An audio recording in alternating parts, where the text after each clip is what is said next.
Good morning everyone! Dahil maaga nga ako nagising, nagtimpla na agad ako ng kape and nakita ko yung asawa ko naglalaban na agad ang aga. Kaya naman, ayan, ako na yung nagawa ng breakfast naman dahil niyaya ko na rin siya na maligo sa dagat kasi parang ang ganda ng sikat ng araw.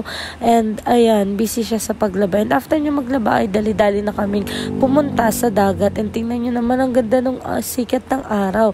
And ayan, ito nga pala yung dagat dito sa Kinabigan. Buti na lang malapit kami sa dagat, kaya anytime na gusto namin pumunta, pwede kami pumunta. And sakto naman, napakaganda na ng sikat ng araw and kalma pa yung dagat, kaya naman sobrang ganda talagang mag-breakfast dito.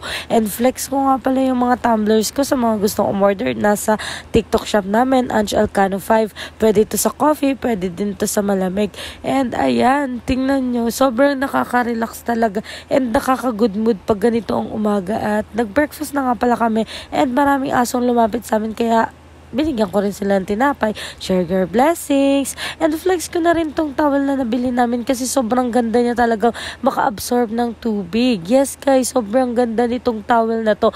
And malaki na rin siya guys. Nasa 100 plus lang to. Sulit na kayo. Ayan, hindi talaga mawawala sa amin yung banding kahit na minsan sobrang busy namin dalawa.